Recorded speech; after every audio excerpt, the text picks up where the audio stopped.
الشیطان الرجیم بسم اللہ الرحمن الرحیم رب اشرح لی صدری ویسر لی امری واحلل عقدۃ من لسانی یفقہوا قولی۔ معزز ویورز، چونکہ یہ محرم الحرام کا مہینہ ہے، بہت سارے لوگوں نے کہا کہ قاری صاحب اس موضوع پہ کچھ آپ بات کیجئے۔ تو معزز ویورز، میں اس بارے میں سب سے پہلے تو یہ کہنا چاہتا ہوں کہ میں اپنی اوقات نہیں سمجھتا کہ اتنے بڑے مسئلے کے اوپر کوئی بات کروں۔ بہت سارے علماء فقہاء کرام نے اس کے بارے میں بات کی ہے۔ میں ایک مختصر سا تھوڑا سا پس منظر بیان کرنے کے بعد اس کو مختصر کروں گا، اور اصل ہر چیز میں قرآن میں جو واقعات ہیں، جو معاملات ہیں، جو مسائل ہیں، جو بھی چیزیں گزرے ہیں لوگوں کے، ان کا مقصد ہوتا ہے ان سے سبق حاصل کرنا، ان واقعات کو پڑھنا، سمجھنا، غور کرنا، ان کے حالات و واقعات کو پس منظر اور پیش منظر کو دیکھنا بھی ضروری ہوتا ہے۔ لیکن اصل مقصد اللہ تعالیٰ نے قرآن پاک میں جو پچھلے انبیاء کے حالات بیان کیے ہیں، پچھلے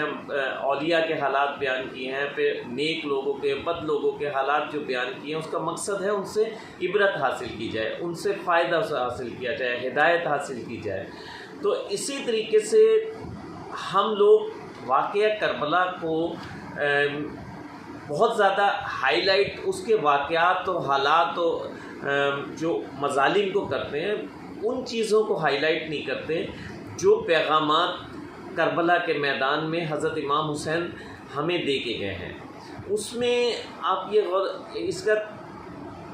ایک مختصر سا پس منظر تو یہ ہے کہ حضرت امام حسین رضی اللہ تعالیٰ عنہ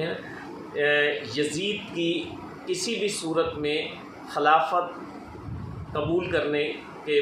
حق میں نہیں تھے، کیونکہ سب سے بڑی بات تو یہ تھی کہ حضرت حسن کے بعد حضرت امیر معاویہ کی اور اس کے بعد یزید کی جو حکومت قائم ہونے جا رہی تھی، وہ نسل در نسل کی بنیاد پہ ہونے جا رہی تھی۔ حضرت امیر معاویہ کے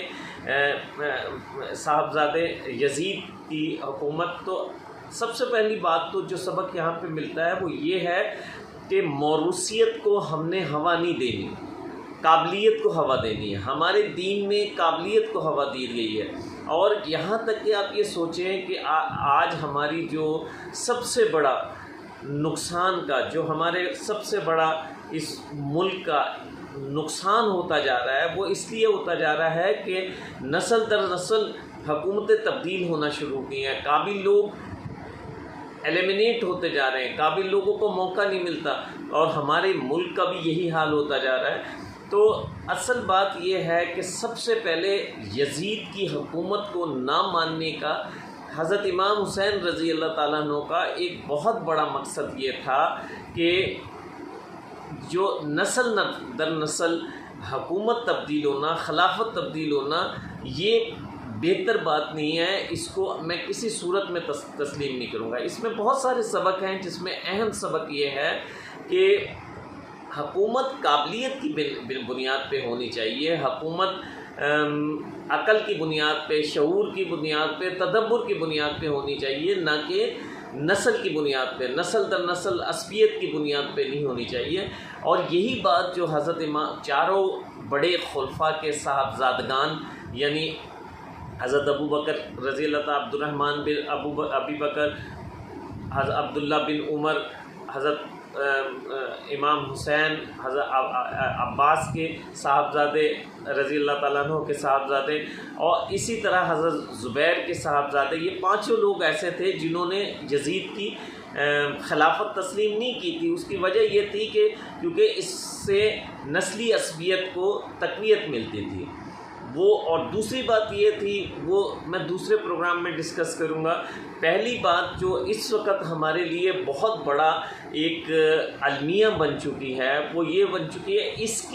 اس کو کنڈیم اللہ کے نبی نے اپنی حکومت کے، یعنی اپنی وصال کے بعد، اپنے اس دنیا سے پردہ فرمانے کے بعد، آپ نے حضرت ابو بکر صدیق رضی اللہ تعالیٰ عنہ کو اپنا خلیفہ نامزد کیا، بلکہ آپ آخری وقت میں جب نماز پڑھانے کے لیے آپ بہت علالت کی حالت میں تھے، تو آپ نے کچھ گنگن منہ میں آپ نے فرمایا کہ نماز پڑھاؤ، تو حضرت عمر فاروق رضی اللہ تعالیٰ عنہ نماز پڑھانے کے لیے آگے تشریف لائے، تو آپ نے زور سے کہا ابو بکر صدیق تم پڑھاؤ، تو حضرت ابو بکر صدیق رضی اللہ تعالیٰ عنہ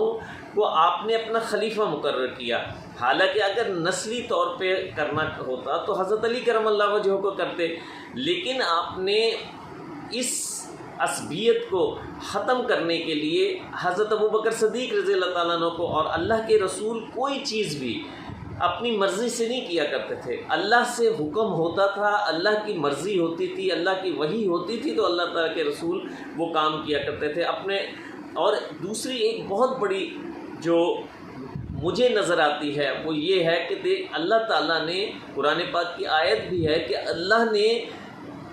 نبی کو کسی مرد کا والد نہیں بنایا، تو شاید اللہ مصلحت بہتر جانتا ہے، لیکن میں یہ تھوڑا سا اس کا اندازہ اپنی عقل و دانش کے مطابق غلط بھی ہو سکتا ہے کہ میری رائے سے متفق ہونا ضروری نہیں ہے، ہر بندے کا حق ہے اختلاف کرے، لیکن میری ایک رائے ہے کہ اللہ تعالیٰ کو شاید یہی منظور تھا کہ نبی کریم صلی اللہ علیہ وسلم کے بعد ایسا نہ ہو کہ ان کے صاحبزادے کو خلیفہ بنا دیا جائے۔ یعنی صاحبزادے کو خلیفہ بنانے میں کوئی ممانعت نہیں ہے، اور نعوذ باللہ استغفر اللہ، میں یہ بھی نہیں کہتا کہ حضور نبی کریم صلی اللہ علیہ وسلم کے جو فرزند ارجمند اگر ہوتے تو وہ یقیناً دنیا میں سب سے قابل، فہیم، فطین اور شخص ہوتے، اور ان کا حق بھی بنتا کہ انہیں خلافت دی جائے۔ اسی لیے اللہ عز و جل کی ذات نے انہیں کوئی بیٹا عطا نہیں فرمایا تاکہ کہیں موروثیت نہ ہو جائے، موروثیت کو شاید اللہ نے پسند نہیں فرمایا۔ اسی طریقے سے جب حضرت امام حسن رضی اللہ تعالیٰ عنہ کے بارے میں حضرت علی کرم اللہ وجہہ سے پوچھا گیا کہ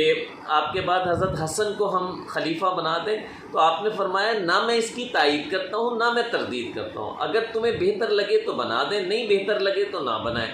تو یعنی سب سے پہلے اللہ عز و جل نے حضور نبی کریم صلی اللہ علیہ وسلم کو بیٹا کی نعمت نہ عطا کر کے شاید اس میں یہ مصلحت ہو کہ موروثیت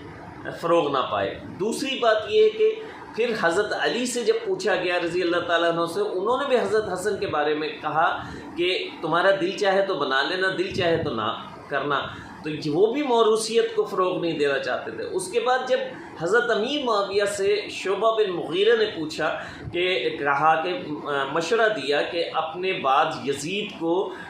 ولی نامزد کر دیجئے، تو آپ نے بہت زیادہ پس و پیش کی، اور آپ نے کہا کہ میں نہ اس کے حق میں کرتا ہوں نہ میں اس کے خلاف کرتا ہوں، لیکن بہت سارے صحابہ چونکہ اس وقت جو حضور کے ٹرینڈ صحابہ تھے، یعنی جو صحابی تھے، تابعین باقی رہ گئے تھے، یا وہ لوگ باقی رہتے جا رہے تھے جو آپ کے دور میں کم عمر تھے، تو اس لیے آپ حضرت امیر معاویہ کا بڑا مقام ہے۔ حضرت امیر معاویہ حضور نبی کریم صلی اللہ علیہ وسلم کے برادر نسبتی صالح ہیں، ام حبیبہ کے بھائی ہیں، کاتبین وحی میں سے ہیں، اور حضور کے قریبی صحابی ہیں۔ ہم ان کی اگر نیت پہ شک کرتے ہیں تو یہ سمجھو کہ ہم نعوذ باللہ ثم نعوذ باللہ ہم حضور کی ٹریننگ پہ شک کرتے ہیں،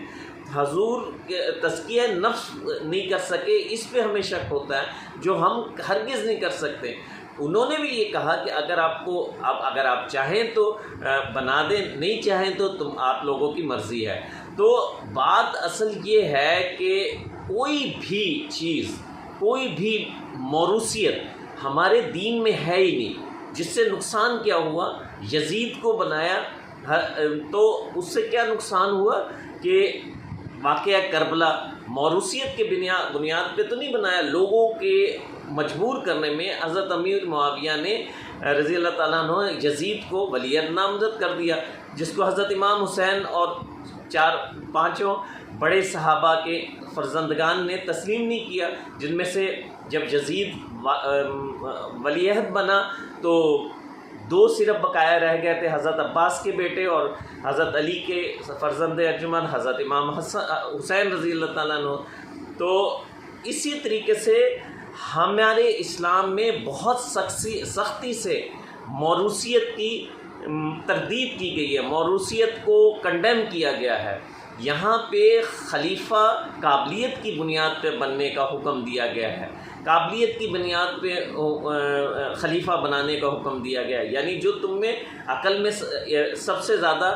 علم میں ہو، علم میں سب برابر ہوں تو عمل میں جو سب سے زیادہ ہو، عمل میں سب برابر ہوں تو پھر جو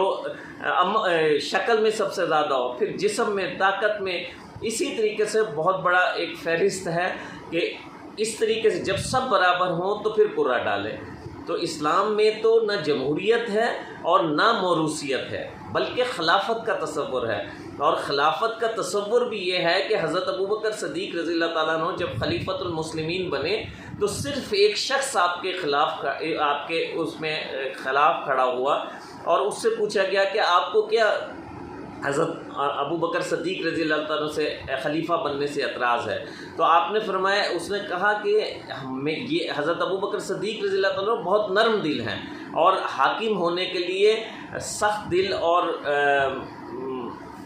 فیصلہ کن دل ہونے والا ضروری ہے۔ تو وقت نے ثابت کیا کہ آپ جب خلیفۃ المسلمین بنے تو انہوں نے مانعین زکوٰۃ کے بارے میں یہ کہا کہ اگر کوئی اونٹ کی رسی بھی زکوٰۃ میں نہیں دے گا تو میں ان کے خلاف جنگ کروں گا، اور انہوں نے ان کے خلاف جنگ کی،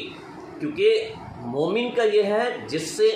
جگر لالہ میں ٹھنڈک ہو وہ شبنم، دریاؤں کے دل جس سے دہل جائیں وہ طوفان، قہاریو غفاریو قدوسیو جبروت، یہ چار عناصر ہوں تو بنتا ہے مسلمان۔ مسلمان تمام خوبیوں کا مالک ہوتا ہے، جن میں یہ سب خوبیاں ہوں اسے خلیفہ بنایا جائے، نہ کہ جمہوریت یا موروثیت کی بنیاد پہ خلیفہ بنایا جائے۔ آج ہمارے ملک کا سب سے بڑا المیہ یہ ہے کہ یہاں پہ موروثیت کو فروغ دیا گیا ہے، جس کی وجہ سے نااہل لوگ، ناشناس لوگوں کا بھی رستہ کھلتا چلا جا رہا ہے، اور اس ملک کو بھی نقصان ہوتا جا رہا ہے۔ قرآن دنیا بناتا ہے، نہ کہ صرف آخرت ثواب کی کتاب۔ ثواب تو ہر وہ چیز ہے جس میں انسانیت کا فائدہ ہے، گناہ ہر وہ چیز ہے جس میں انسانیت کا نقصان ہے۔ یہ ایک بہت بڑا پیغام ہے، ہمیں اس کے اندر اور جو پیغامات ہیں میں 3-4 پروگراموں میں ڈسکس کروں گا انشاءاللہ تعالی۔ بات اچھی لگے تو شیئر کیجئے، اگر غلطی ہو جائے تو کامنٹ میں رہنمائی کیجئے۔ میں کوئی عالم دین نہیں ہوں، ایک ریئل اسٹیٹ جرنلسٹ ہوں جسے دین سے موٹیویشن ملی، میں نے سوچا آپ تک پہنچا دوں۔ السلام علیکم ورحمۃ اللہ وبرکاتہ۔